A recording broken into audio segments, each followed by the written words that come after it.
Hey, what's up, everybody? David Burns, Beak Squad. Good to be with you. And got a great next hour to spend with you guys here on our live stream. Going to be talking about a lot of things. Got a special guest going to be with us as well here in a little bit. Going to be talking to you tonight in a little while, a few minutes, about whether or not bee experts are hurting beekeeping. So that's going to be an interesting little talk I'm going to share with you guys about whether conventional industrialized beekeeping is good, is that a bad thing, versus natural beekeeping. So that's a lot of, I may be maybe I shouldn't talk about that.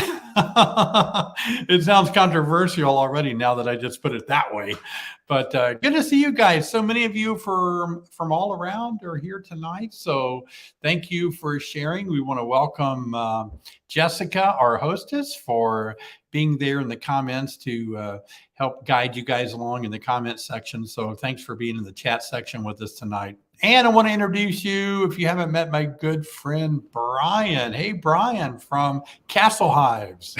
Hey, David, how are you? I'm very good, Brian. Hey, I wanted to bring you in. You're helping us with the live stream tonight. Sherry's not able to be here, so thanks for helping us out. But I wanted to talk about, oh my gosh, the convergence of 2023 last weekend. Brian, it was one of the most fantastic things I've done in a long time. Yeah. Wow. No, I mean, it was great having you there. And I can't take, credit for setting it up or anything like that. I was just a piece of the whole entire puzzle.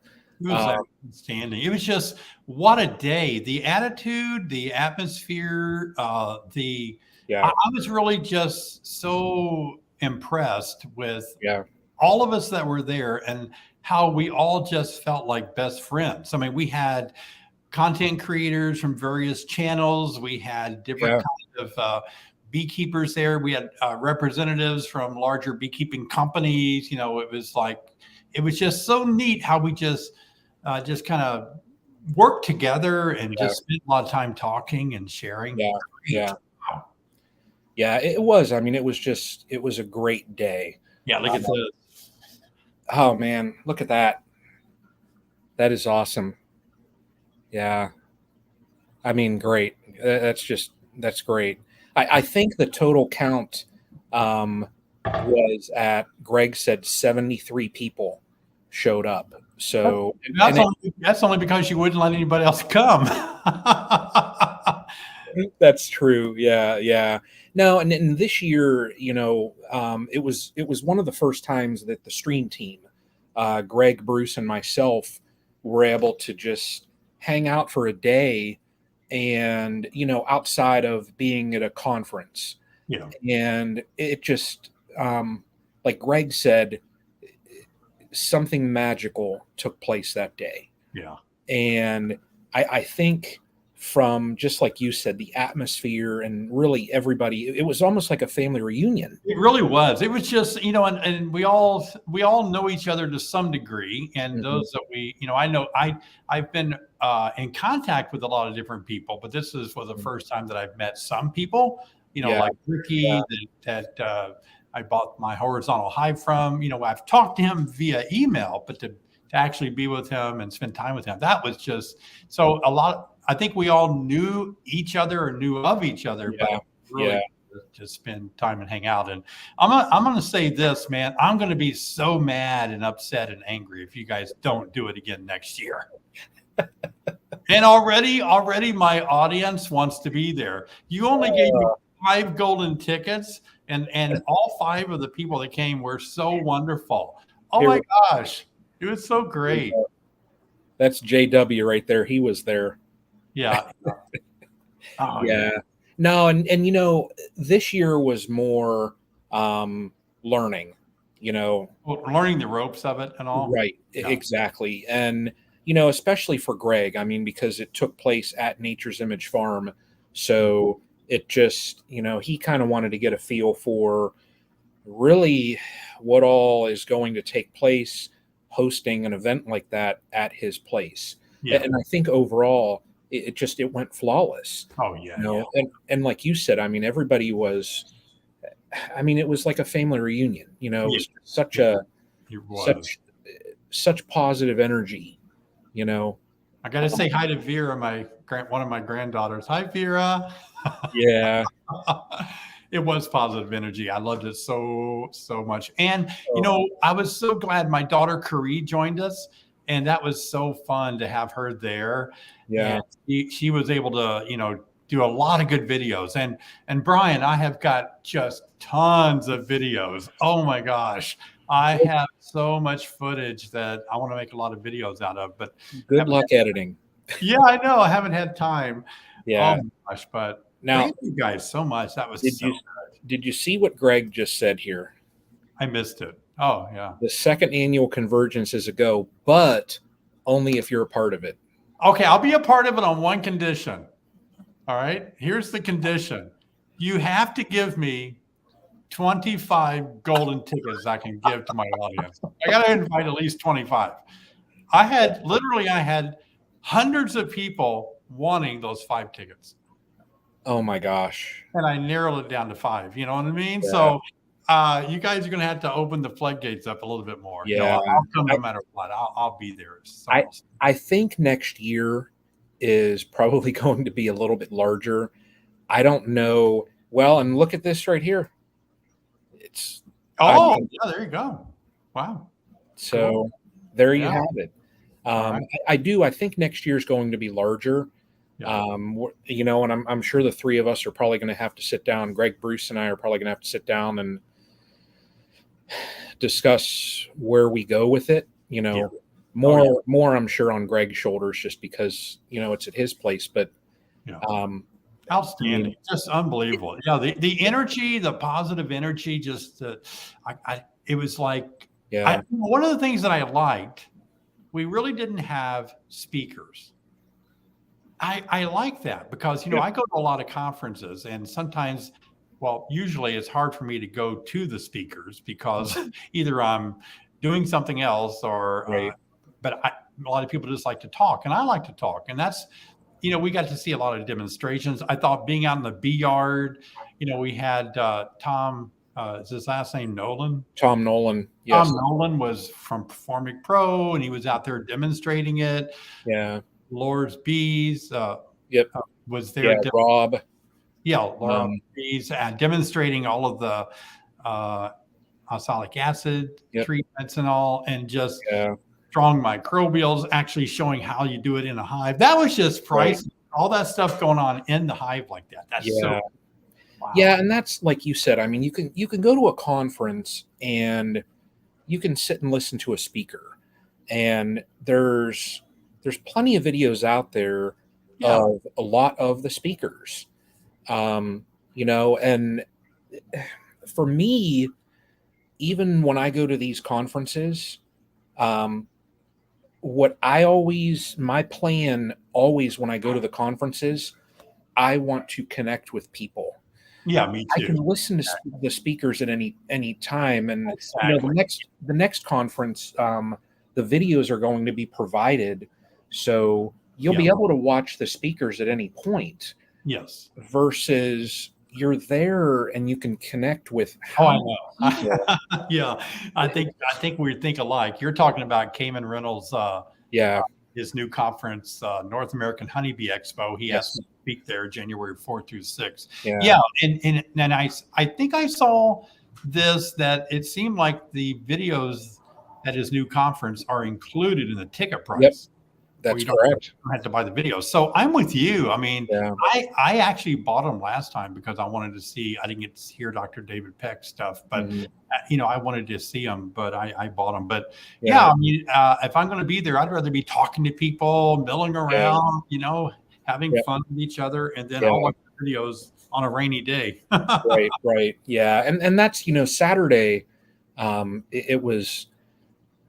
From when we initially started with the stream team, it's been 100% about the community, just connecting the community. And that's powerful. For us to, it was planned out in, my gosh, I think it was probably 6 or 7 weeks. Yeah. And then to get an event like that put together, and kudos to Greg and his entire family. I mean, absolutely. Yeah. The work that they put into hosting an event like that, I just can't say thank you enough to Greg and his family. Oh, absolutely. Yeah. I agree. Greg's great. Yeah. Yeah. I want to say this though. I want to say my audience really need, if they're not familiar with your live stream, the stream team, boy, they need to get familiar with the three of you. You and Greg Burns and Bruce have every Wednesday night at I think it's 8 o'clock Eastern time or 7 Eastern.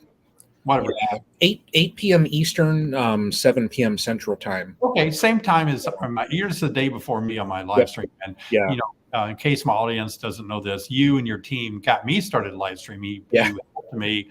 You know, I was like a little kid on a tricycle, and you gave me a push and got me off the training wheel. So I appreciate that. But all three of you have great channels. You have good videos. Thank you. You're solid people, and I really hope my audience will watch you guys more. Get over there to your channels because you guys are great. So feel free to put your channels up on my comment section, Brian. Yeah. I really want to help you guys out. Thank you. You guys are a great asset to the beekeeping community on YouTube. One of the foremost places, I think. So I really appreciate that so much. Yeah. Yeah. Well, I mean, we appreciate you supporting us, and I mean, like I said, it's this right here. It's just connecting the beekeepers. It is. Yeah, it is. Yep. So, right. Yep. That's all. Live stream is so neat too. Yeah, you know, Greg has so many different phrases. He does. I know. But I'll paraphrase. You know, is that even possible? It's not possible. You know, a rising tide lifts all ships. There you go. No, but like I say though too, if we're working individually, think of it like a colony. You're not going to succeed. And when we all work together exactly like a colony, that's how we'll succeed. And that's what we're doing here by connecting and building friendships. And it's just, it's having this take place. It's wonderful. Yeah, it really is. It's so good. Well, Brian, I got a full show tonight. I'm going to minimize you and have you working behind the scenes. So thanks so much for filling in for Sherry while she's gone. I appreciate that. Excellent. Yeah. You're filling in for Sherry. You'll do a good job, but you're not Sherry. I know. And I appreciate Greg being here today. And I love Greg, listening to Greg talk. He does have so many great phrases. I would have brought him on the screen, except we have to be off by 8 o'clock. He's long-winded. Yeah, no, it's just not that. But he has so many good things to say. But oh my gosh, I love he just articulates things. So he had such a positive way. So all right, very good, Brian. I'll see you in a little bit, maybe. All right, David. Okay. All right, good. Well, that's Brian from Castle. Oh, Brian, he actually makes these. Look at this. These little miniature hives. He has his website. You'll see his website in the comment section, but you've seen this in my videos outdoors. And he actually makes these. If you noticed, behind him was a whole bunch of 3D printers. So every time I mention that you guys should get one of these. Somebody called them a dollhouse hive, but they're miniature hives. Great for display. So go ahead and blow up Brian's channel or his website. I think it's called the Castle Hives, maybe. I think that's the name of his website. But look at that. All these great. They're all individual frames. I love that so much. All right. Thanks, Brian. Oh, yeah, that's great. All right. Well, listen, guys, I have another guest I want to bring in. Then I'm going to do my teaching here in a little bit. Got another guest. I'm going to pop in here right now. Valerie. Hello. Can you hear me all right? How are you? I'm well. How are you doing? I'm doing wonderful. Valerie invited me a while back to come speak at their bee club. And I'll tell you what, Valerie, I had such a good time at your bee club. Thank you. And Thank you for coming to speak. Yeah. It's the name of it is Central Illinois Beekeepers. The Central Illinois Beekeepers Association. Yeah. That was so fun in Bloomington, Illinois. Yes. Wow. Yep. Your people there are so great. Do you hold an office there? Are you like a president or vice president or anything of the club? I do. I'm actually the secretary of the club, and I was instilled as the secretary this year. So this is my first year having an office of the club, and it is my third year beekeeping. Third year of Yes. beekeeping. Yeah, Yes. great. Well, you probably don't feel like a newbie, do you, after 3 years? I still do sometimes. I was so passionate about beekeeping that I actually pulled my mom into it. She So, was at the meeting. I love meeting your yes, she mom. was. Oh my God, Thank you. Thank you. wonderful. But compared to watching some of the creators on YouTube, I still definitely feel like I'm learning what I'm doing. Uh, so this year, I'm really hoping to get. We have 3 hives. We just started one really late in the season, but 2 well-established hives. So our Yeah. aim over the next few weeks is to start insulating and getting ready for winter. Oh, that's cool. Hey, I wanted to ask you, Valerie. So when you started beekeeping, what got you interested in beekeeping? I mean, what triggered it? Well, it's a bit of a longer story. I had been reading about beekeeping since 2017, 2018. I bought several books about beekeeping, but I really just kind of flipped through them. I'm like, I don't really picture myself doing this. Unfortunately, when my dog passed away in late 2020, early 2021, I was trying to kind of get myself out of a funk. And Yeah. one of my friends suggested, hey, you've talked a lot about beekeeping, and I was looking for something to keep me active and keep me outside and, kind of, occupy some time. And he suggested, why don't you try that hobby? You've talked a lot about it. You've talked about how passionate you are about it. So why don't you try that out? And I said, yeah, okay, I'll give it a try. I connected with some members of the Central Illinois Beekeepers Association, which is based out of Bloomington. The one in Peoria is the Heart of Illinois Beekeepers Association. So I kind of connected with people in both of those clubs, Mm. and they helped me to get established with 2 hives in May of 2021. So that's kind of how I started. That's good. Good for you. Wow. Are there any surprises? Like, we all get into beekeeping with an idea, like maybe we watched somebody else's channel, or maybe we read a book or something. We think we got it. When you started beekeeping from what you learned and then you got going, what was kind of like some surprises? Because I know that we have an audience of a lot of new beekeepers, and we even have a Mm. lot of people that are watching that aren't beekeeping yet. So, a lot of new beekeepers always get surprised, like, I wasn't expecting this or that. Any surprises for you? Um, I was continually worried that my hives would swarm. Yeah. And from reading the books, they tell you to orient yourself about just standing in front of the hive and really watching the bees go in and out. And then the other thing that people in the beekeeping group suggested is you need to get 2 hives on your first year. And I was just like, I'm already don't know if I can handle 1 hive, 2 hives. So if I'm talking about the first thing that surprised me is how much work it was to manage 2 hives, having just a brand new beekeeper, Yeah. how daunting it was to manage 2 hives. Now in my third year, I'm thinking of expanding to 10. So, but as a new beekeeper, just how daunting that was. And then reading about something like orientation flights, reading about robbing, reading about those are probably the big 2 ones that Yeah. visually were alarming to me, that I thought my bees are getting ready to swarm. Yeah. Reading about swarm cells, I would see those frequently in the hive, and that those were just bees really just planning for and planning just in case. But I would go through rigorously and smash them when I really didn't need to.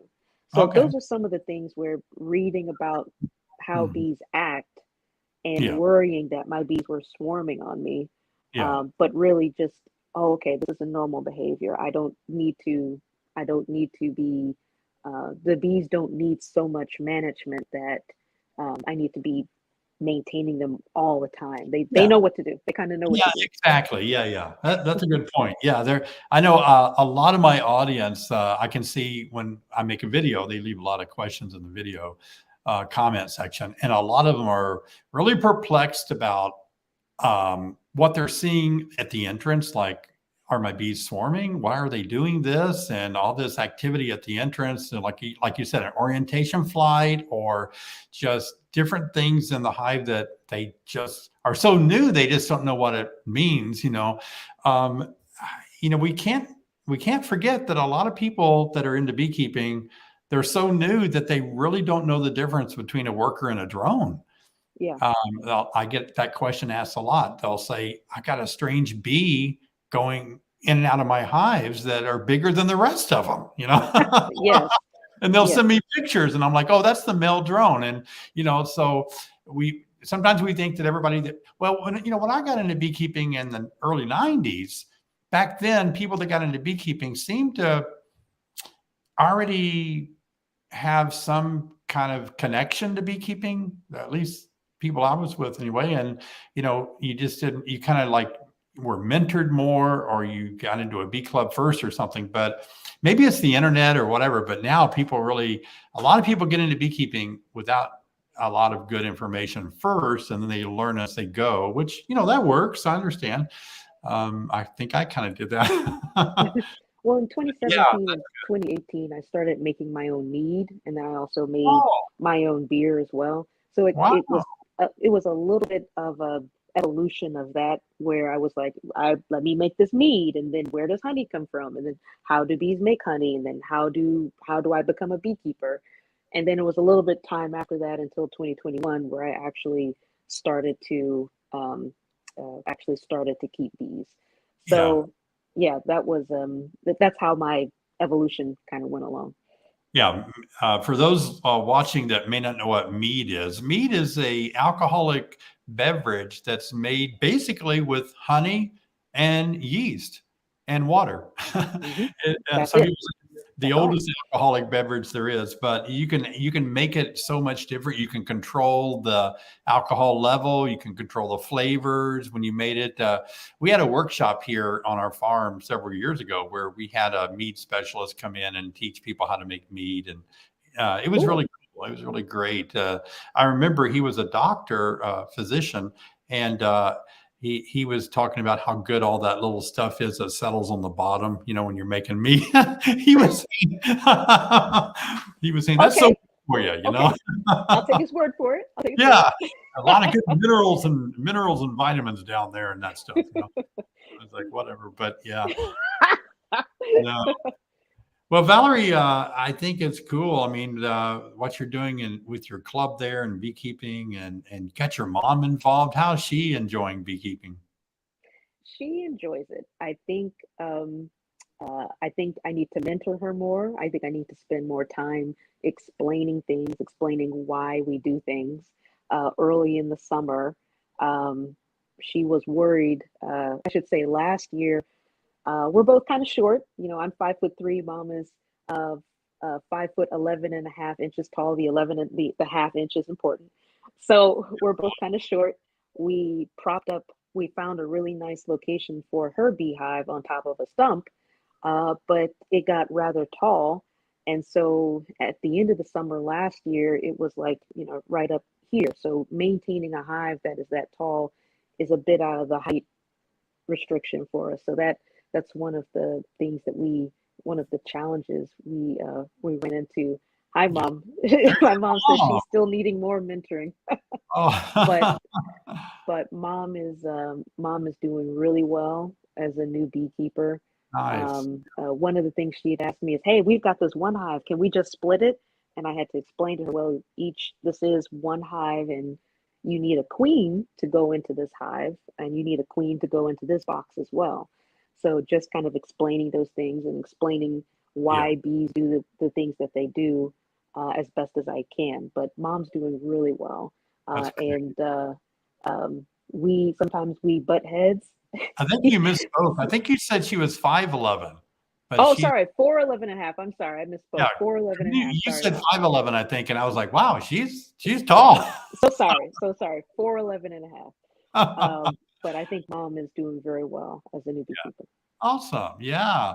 And it's a great activity for mom and daughter to be involved in. That's neat that you can work together. It is. Yeah. Wow. That's all so good. Maybe you'll have to be one of the 25 people that go to the next bee convergence over in Ohio. That was so much fun. I'm Wow. thinking, yeah, I want a golden ticket. I I know. want a golden No, ticket.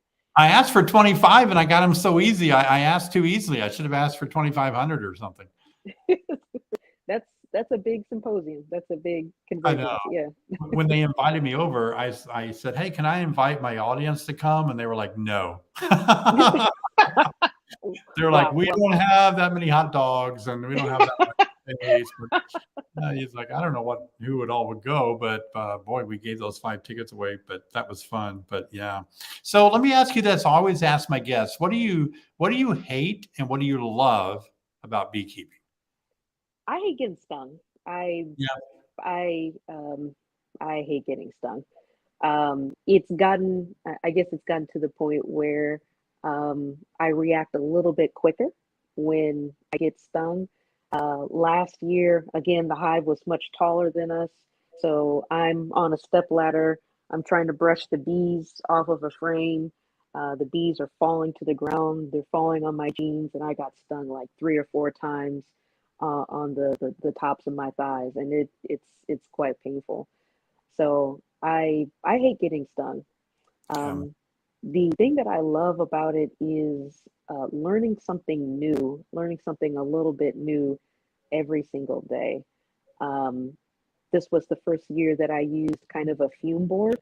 You showed very early on in one of your videos where you sprayed I don't know if it was, what is the name of this product that repels the bees? It smells like cherries. Like bee robber? Oh yeah, robber. It was I'm blanking on the name right now, but basically the spray. I think I used one called Honey Bandit. Honey Bandit, thank you. You I sprayed love Honey that. Bandit. Yes, you sprayed Honey Bandit on a towel, and Yep. then you blade that over the hive in order to drive them out of the box. This Yep. year was the first year that I tried that to drive them out of the top box so that I could end up harvesting the honey and then eventually putting that box back. It worked really well. It worked extremely well. Yeah. So I'm like, this isn't gonna work. But read the label, sprayed pretty liberally, put it on there, left it for a good 7 to 8 minutes, lifted it up. All the bees were gone out of there. It really made removing the frames with honey from the hive much easier than brushing them off or shaking them off. So that really made my job a little bit easier. So I love learning something new every single day. Still don't love getting stung. So that's the downside. Well, that's good. I know it's, I don't mind being stung. The part about me being stung is that I'm so involved in my bees when I'm working them. I'm like so enthralled by, oh, cool, look at that. I'm so involved. And all at once I start thinking, why is my arm hurting? Or why is my finger so painful right now? Then I was like, oh, I got a stinger in it. It just surprises me that my bees would sting me. I don't ever, get into a hive and I'm never worried about being stung because I just love bees so much, but it's alarming to feel that pain just out of nowhere. It's like, ouch. Well, I really admire you, the way that you handle frames in your videos, and you may have the rest of your PPE, the rest of your protective equipment on, but you have bare hands and you're manipulating the frames in that way. I would love to work up to that, but one of the most painful places that I got stung was actually right here. And I think that's because I spend so much of my time typing that it articulates that joint. So I really admire you for the way that you're able to handle your bees so calmly, and they just kind of like ignore your hands. Well, that's the beauty of being a content creator on YouTube. You can always, when they start stinging you to death, you can you just cut the video there. Yeah, it's like, don't print that. Oh my gosh, this hive is terrible, then I just, there have been times that I've gotten ready to videotape a hive, and I, of course, will prep it by smoking it ahead of time. It's not false advertising, but it's just so that I can work it on camera. I've got to smoke it ahead of time. But anymore, I don't really do that much. I just go ahead and work them. But when I'm working a hive off camera, I love not to wear gloves. But because I'm using my video camera, I've got the hive open so long and I'm trying so many things to get a shot, and it's just not a fluid inspection when you're trying to make a video. So now I prefer to wear my gloves when I'm making videos. It's just a lot easier, Yeah, I'd imagine so. If you're putting on your gloves, working it, taking off your gloves, adjusting things, putting your gloves back on, working. So it just probably just doesn't flow. It doesn't. No, it doesn't. When I was at the the creator convergence in Ohio, my daughter Carrie went with us, and Carrie ran all of the cameras for me. That was so nice. And I was so happy about that. And it was just wonderful because usually I'm a one-man show at home running my own cameras, and that can be a hassle, but it's fun to videotape. I think all beekeepers, whether you're a beginner or not, should really take a camera out there, whether it's your cell phone or something on a tripod, because you can then watch yourself inspecting a hive, and then you might, review it, or you can even hold a frame really close to if it's on a tripod, hold it up close to the camera, and then you can come back in the house later when the bees aren't so threatening, and you can look closely for eggs. You can look.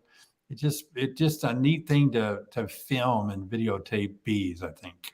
You should, and I'm glad you said that. One of my examples that I did, one of the things I worked on my first year is I was reading a lot about foundationless frames. Yeah. And so I said, I don't want a whole hive of them. Let me just create one. So I took a frame out, I popped it out, I put some popsicle sticks in, I put some dowels in, and I took some connecting comb, and I just kind of like mushed it in there. So I had one blob here and one blob there. I stuck that in the hive. And then every day I took it out and I filmed I took pictures of it, but I filmed the same frame for 10 seconds every day for 2 weeks. And over the course of 2 weeks, they filled out the entire frame. And that was just, that was like really interesting to me to see how these little creatures would work together just to do that, and how short amount of time it took them to do that. So yes, absolutely, I echo your sentiment that take a camera out there, take pictures, take video. It really helps you later to see maybe stuff that went right, stuff that didn't go so right, or discover different things. Absolutely, yeah. It's fascinating to me. I've been making a video the last few days, and it's amazing. I can usually go out and make a video in one day. So I tell people I can make one video that's 8 minutes long in 8 hours. It takes about an hour per minute, but after it's all said and done. But this video that I made, I think I started filming it yesterday or the day before. But actually, it was just Valerie. It was insane. I took my camera out there, and I wanted to show people that my bees were starting to push the drones out because it's getting, into summer. Yeah. And, but I just let my camera run, and it was, I'm speechless because I took it back in the edit room and I began to look at, I know it was really painstaking, but I looked frame by frame. I saw things happening that I have never seen talked about in scientific literature. I've never seen anybody talk about it, address it, or say they've seen that. And I was like, wow, it was going to be I thought, okay, I can get this out. I was going to publish it yesterday. Then I thought, I was going to ask you, what did you see? Then I was going to publish it today, but I kept watching the footage and I'm like, no, that just did not happen. No way. Let me back up again. Well, then I thought, oh my gosh, my audience has to see this. That's insane. So then I had to like slow-mo it, right? Because, you're watching bees in the entrance, just to the naked eye watching them, you would miss that. You'd never see that. And then I was like, oh, whoa. And so I think there'll be scientists, if they entomologists that will watch that video and go, uh-oh, I don't think we have an explanation for that. That's not right. It's just, I'm not going to give a secret out or anything, but I oh was my going to say, are you God. going to tell us? No, Because I'm not going we're to tell tuned you. in. We're tuned Oh. in. Tell us. Okay, So I'll wait.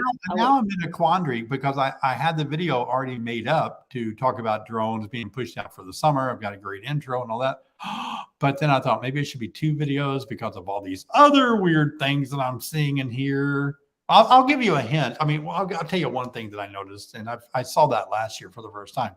When a drone gets ready to leave to go on a mating flight, or I guess he's going to this drone congregation area, he'll go to the bottom board and he will take his front legs and wash, clean, or scrub his eyes and his antennae. He'll just sit there and like he's brushing his hair over and over again and cleaning the antenna. Well, if I love this about getting ready for a date. Yeah, getting ready for a date. But I love this way of helping people understand bees, and concepts kind of come natural for me, I think. But why do you think he would really be doing that? Would you speculate? Why do you think the drone would do that? Clean his eyes and his antenna. I would speculate that get off any of the hive's pheromone or any I wouldn't say mites necessarily, but getting off the hive's pheromone or just basically making sure that he has good sensory. One of the big things that drones are looking for are queens. So of course they'd be able to see very clearly. Like right before I joined the live stream, I made sure to clean off my glasses so that I could see you very clearly. So basically making sure that they can, I don't know if they smell at all with their antennae. That's a great answer, Valerie. But be able to wipe off eyes so that they can see very clearly when they fly. And drones have one more section to their antennae, and they use that to pick up the virgin queen pheromone. So they have to clean their antenna. It's just like you said, it's just ready for takeoff. Let's clean the windshield. Let's clean our wings really good. Let's get all our ability to find the queen all polished up good before you leave.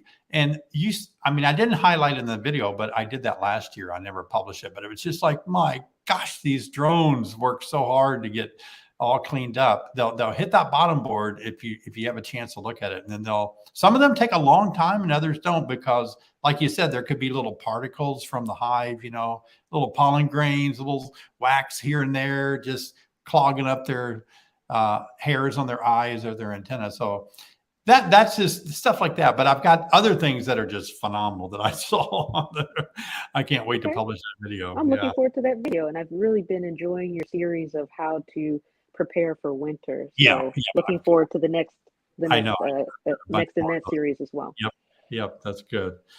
All right, Valerie, I got some teaching to do, so I'm going to let you go, but I want to thank you so much. You're such a sweet and special person, you and your mom both. I love you guys to death. It's great having you on tonight, too. And thank you very much for inviting me to speak, and I'll be tuning in for your teachable moments. Okay. I'll see you, Valerie. All right, see you then. Bye-bye. Bye. Well, that's great. Valerie is just such a great person. I want to talk to you tonight. I'm going to talk about this idea of conventional beekeeping versus natural beekeeping. It's not a long teaching here, but I just want to hit some topics tonight, because all through my beekeeping endeavors and career. Oh, by the way, I've been beekeeping half of my life. Can you believe that? Maybe longer. I think that's correct. I'm 63. I've been playing with bees half of my life. And, that's saying a lot when you're as old as I am. But wow. It's just like I've spent a lifetime keeping bees or playing with bees. And my interest in bees started by a friend introducing me to beekeeping when I lived in Ohio, and got into beekeeping, the common way most people do. But I got associated pretty early with commercial beekeepers and kind of hung out and did things and learned from a lot of commercial ideas. But I'll talk about that in just a minute. So let's talk about conventional versus natural beekeeping. When I first started, I really wanted to be all natural. I really did. I didn't want to use any chemicals. I didn't want to use, I didn't want to buy any queens. I set out on a journey, much like Brother Adam that came up with the buckfast bees. I set out on a journey to capture survival hives out of barns. People would say, I was just on a search. People say, yeah, the hive's been there in that barn for like 50 years and nobody's touched them. They've survived. I was like, wow, I want that stock, right? And so I began playing with that. I began breeding my own stock by survival stock of bees. And I'll tell you, to be honest with you, I thought that was the answer, and it wasn't. We all know the concept is solid. I think that can happen in the right circumstances. But when you have a queen that is, let's say the genetics are what you want them, as soon as she's superseded and you bring her to a different region, different area, things can change drastically. And it's hard to hold haploid diploidy genetics tight like that. So that didn't work well for me. Off and on, it wasn't great. I even tried to set up mother drone, hives around perimeter miles within my own breeding yards to try to keep it a little tighter. But that was a challenge. So, conventional beekeeping, the differences are basically these. I think there are about 7 different things. I've already hit on number 7, but you got the treatment, the feeding of them, the comb building, the inspections, honey harvest, and then smoking the hive. Now, these are kind of the big hitters when it comes to differences. For example, if you're a conventional, and I don't know if that's the right word, but but you would probably use treatments. Not all conventional beekeepers, industrialization of beekeeping, not everybody in that field uses treatments, but for the most part, you think of that. So, conventional beekeeping uses treatments to kill mites and control other pathogens. Feeding, there's a lot more feeding, I think, in conventional beekeeping, commercialized beekeeping. Comb building, a lot of naturalists prefer to let their bees build their own comb. They even will sometimes use small cells, what's called regression of honeybees, smaller honeybees, though they want more natural comb building. And naturalists, most naturalists would want less inspections, minimalistic intervention, not even controlling swarms. If they swarm, they swarm. And again, this is not cutting dry. There's a mixture. There's a middle point there. And then there's little to no honey harvest that a natural beekeeper may enjoy, not really taking much honey off, where, conventional beekeeping, you're trying to get as much honey off as you can. Little to no smoke. I know the Warre hives really advocate trying to keep pheromones consistent in a hive with minimal inspections, minimal smoke, more natural beekeeping. And then we come into mite resistant, where instead of using chemicals to control mites, natural beekeepers really would prefer that the mites be able to adjust or adapt to the bees would adapt to be able to control the mites. And so those are some of the things that kind of maybe separate the two.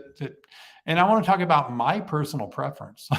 Like I said, I started the easy way with beekeeping, just being a hobby backyard beekeeper. Didn't know what I was doing back in the 90s, early 90s. But when I got associated with commercial beekeeper, I love that he had migratory lids. That was new to me way back then. Migratory lid, wow, that's so cool, And of course, migratory lids don't involve an inner cover. So a lot of you ask me on my channel, David, why don't you use an inner cover?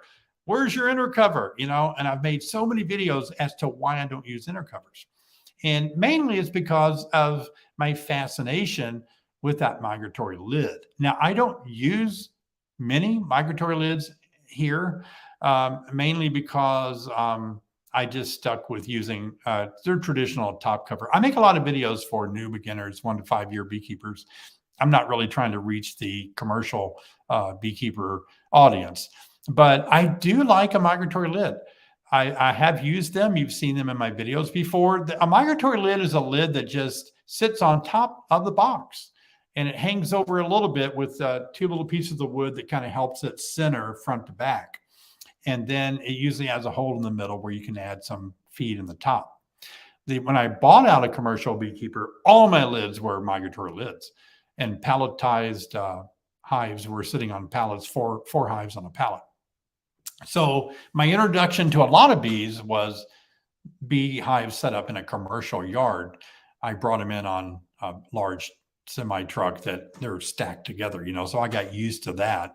And then, so migratory lids are kind of fun. I like them. And sometimes you get them made out of special wood, so they last a long time.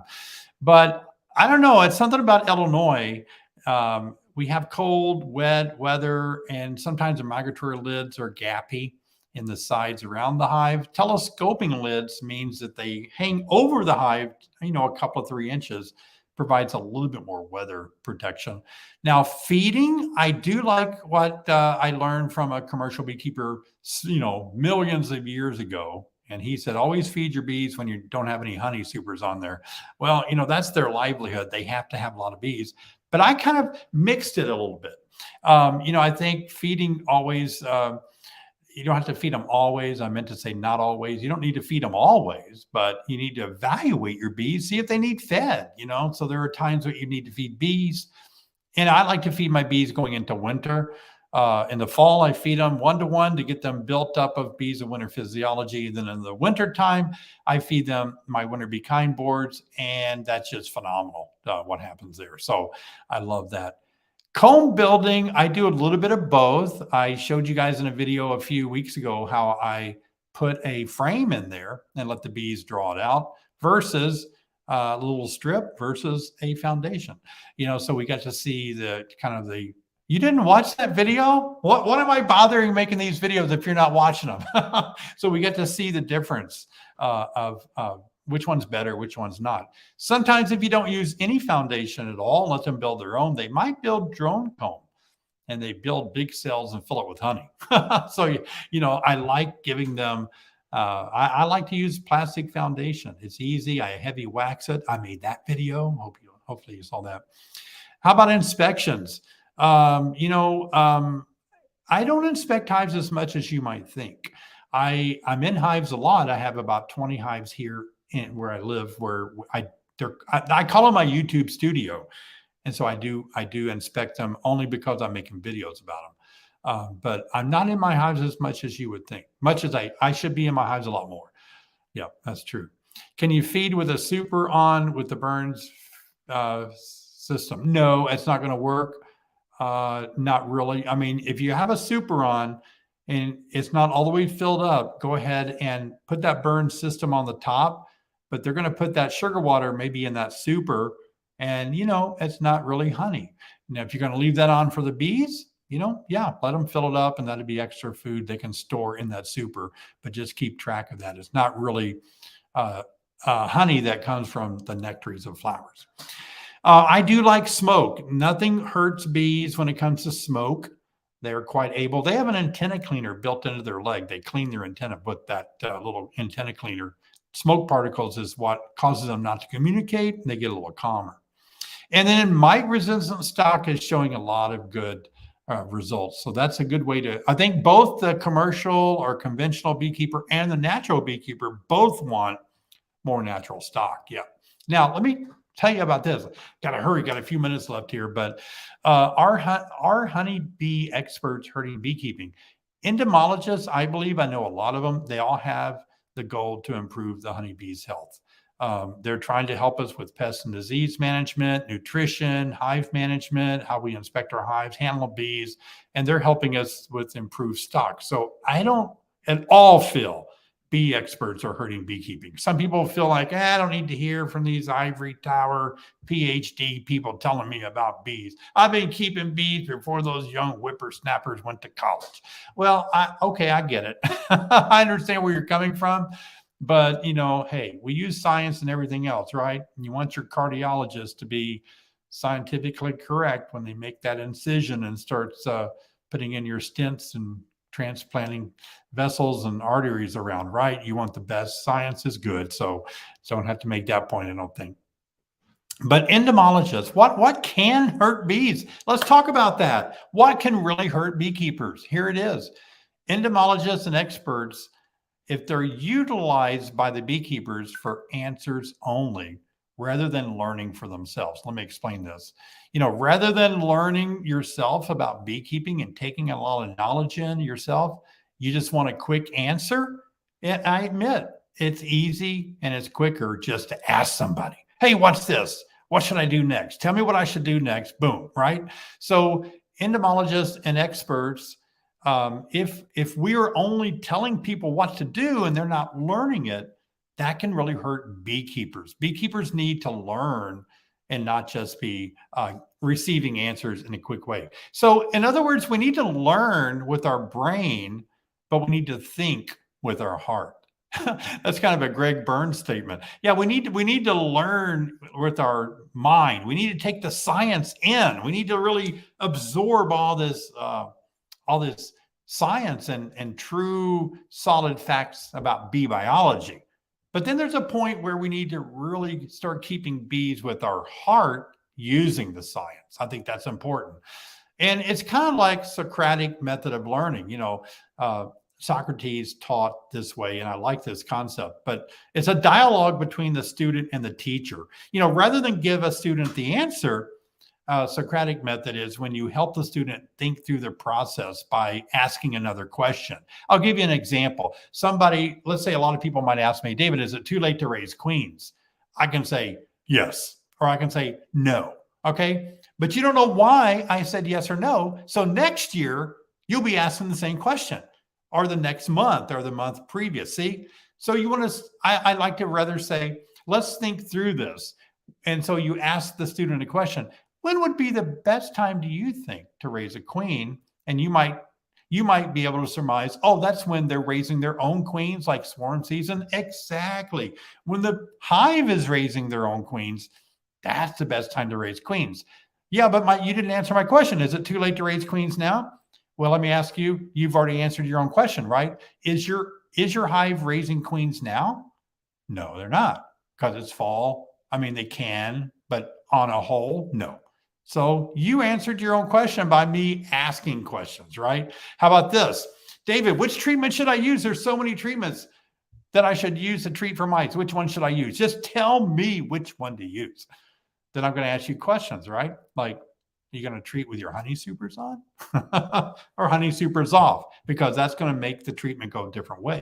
I'm going to ask you questions like, what's your mite count? Is it 3 or 300 per 300 bees? You're going to use a different treatment based on the number of mites that you have.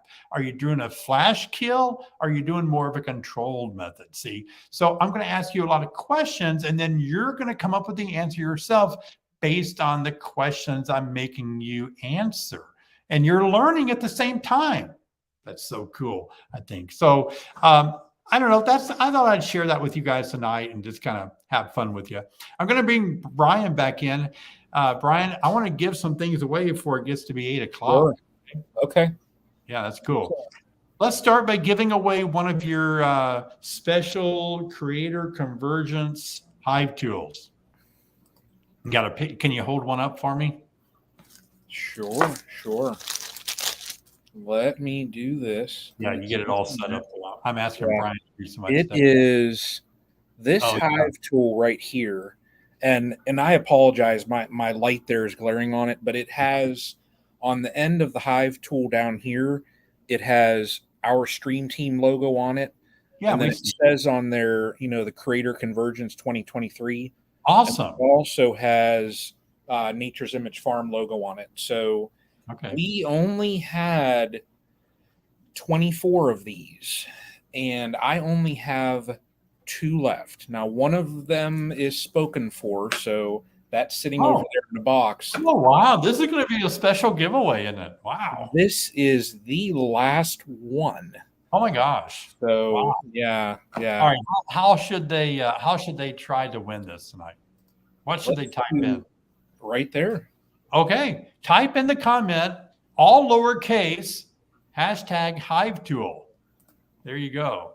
All right. So if you'd like to win this awesome last hive tool, there you go. It'll be a special hive tool that you guys can get commemorating the Creator Convergence of 2023. That's great. That's a great hive tool. I got one of them. It's around here somewhere. I love it. And it's engraved in there. It's really cool. It's awesome. Yeah. Yeah. And, the where we had these done, great people. So I love supporting them. But Yeah.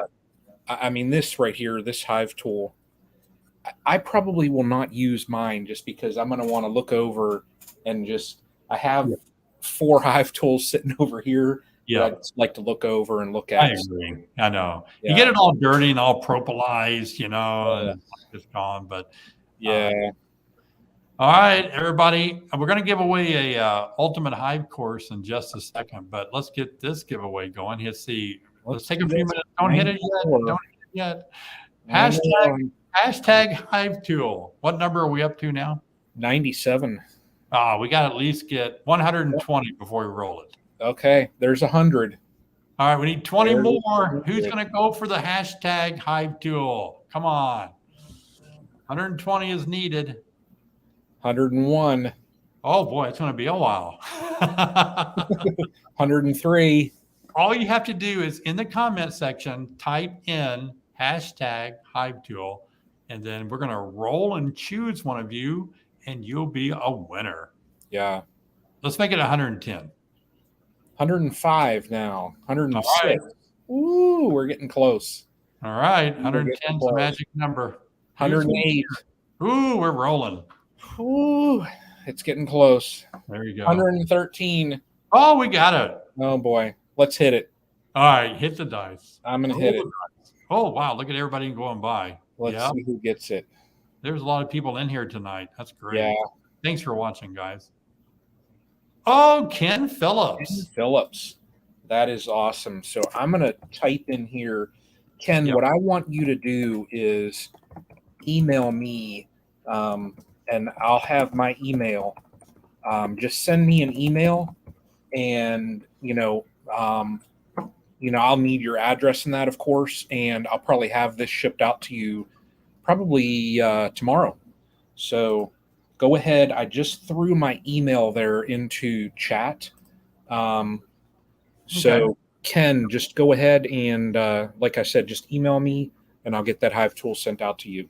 All right, Ken, there you go. You look over in the chat, the comment section, you'll see Brian's email over there, and you can email him with your address. Now, Brian, let's go ahead and set it up for a giveaway for my ultimate online beekeeping course, 7 of my courses, all in one bundle worth $289.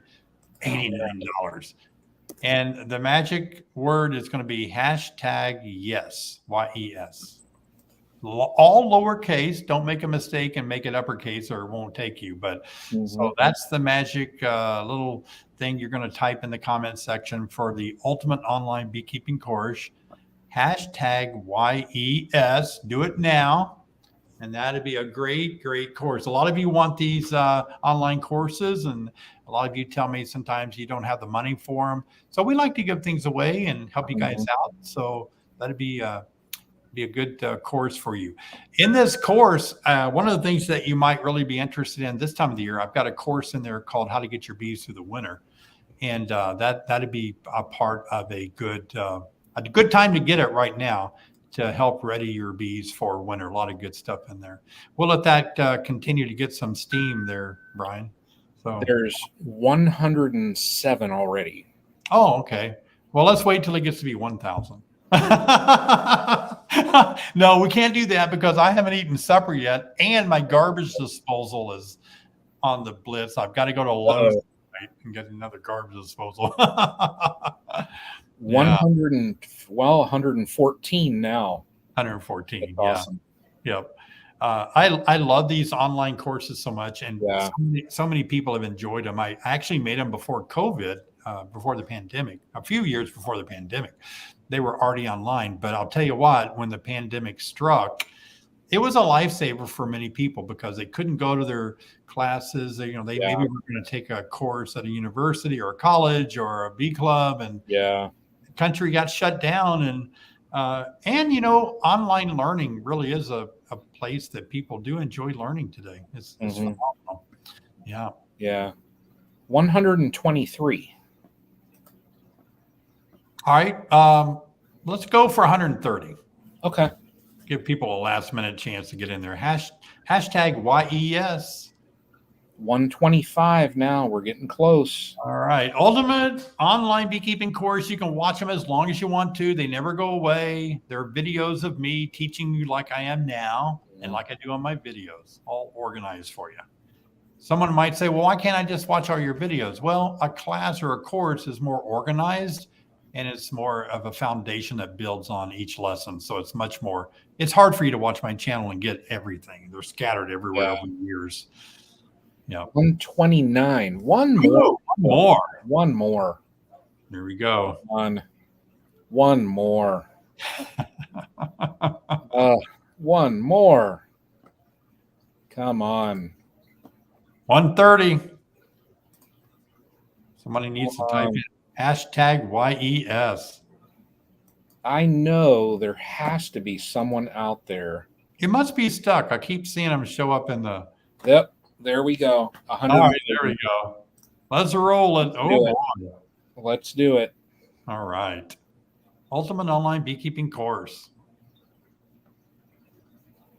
T Vans. There you go. Here's how you're going to get your online ultimate course. Email longlanehoneybees@gmail.com, T Vans, and let them know that you're the winner.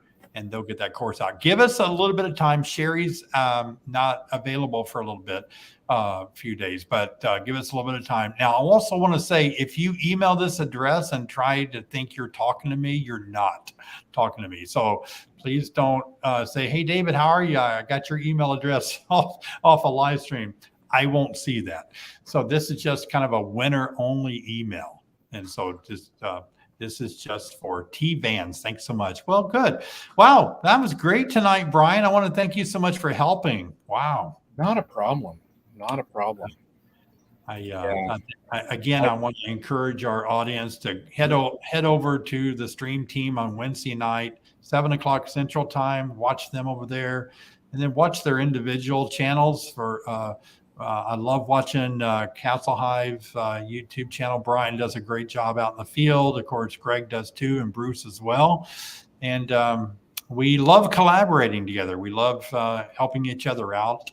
And I love that we're not trying to compete with each other, not trying to steal subscribers, because we all feel the more we build each other up, it's beneficial to all of us. We want to project to our audiences that we get along. We think it's important that all of us get along and support each other as content creators. And that's just not the four of us. It spreads all the way through Cayman Reynolds to Frederick Dunn, Bob Beanie. We all just enjoy, I could keep naming more, but we all just enjoy supporting each other and encouraging each other. It's real important. Yep. And we understand some people are going to watch others, little bits of here and there. Some people prefer different personalities. We're good with that. No problem. Yeah. I still am shocked that I have the number of people that watch me already. So no, it is. I mean, you hit the nail on the head. I mean, the community is just, it's definitely an awesome community that we're a part of. So it really is. We saw that, at the convergence, we saw that, you take small group of people, and I mean, it's just a family reunion. So every time anybody within the community gets together, it's always been that way. Whenever I've met people, they're just so nice, and definitely willing to help out and offer tips, advice. So no, Brian, I watched your live stream. I watched it later. I watched it this morning. So belated happy birthday to you. Oh, thank you. And, I feel like I need to have Yappy's coffee mug thing on my channel. I need to have it here next to Bobblehead David. Oh, so funny. Why don't we pass it around to all the different content creators? We might be able to arrange that. That would be fun. That would be so fun. We should even sign it. Is that what we're doing? There's a lot of signatures on Yappy. So far there's Greg's signature is on it, Bruce's signature, and my signature. Oh, so and we've been somewhat teasing Yappy with that. I saw that. Mug. well, ever since the conference in January. Yeah. So somebody took it. He thought he misplaced it, and somebody took it. That's crazy. Yeah. So That's funny. yeah, no, it's good fun. Oh, Yeah. yeah, definitely is. Yeah. All right. Yeah. Well, we're going to have a lot of fun time. We're going to be at the North American Honeybee Expo with Cayman Reynolds, and we'll all be there. And Cayman does a great job bringing all the content creators together. I think he does excellent. Oh yeah. Yeah. That, and as a result, our audiences are able to come and be with us and spend time with us. That's what I love most about it. Meeting all the audiences of our channels. Yeah. That's so fun. Yeah. Wow. In person. Yeah. Yeah. All right, Brian. Hey, that's cool, buddy. I'm gonna let you go. You're probably tired as I am. Yeah. It's been a long 3 or 4 weeks. So Yeah. But I'll always enjoy helping you out. So, appreciate if you ever need help again, just you know how to get a hold of me. Yep. All right, everybody, give Brian a big hand in the comment section. I don't know how you do that, like clap, clap, clap, or for helping us out. All right, everybody, thanks for joining us tonight. Hope you enjoyed the live stream. Check us out every Thursday night, 7 p.m. Central Time, and be watching for my video. I'll be publishing it tomorrow about the interesting things I found in the entrance when I started looking frame by frame. That'd be a good video. All right, good night. See you, Brian. I'll see you, David. All right.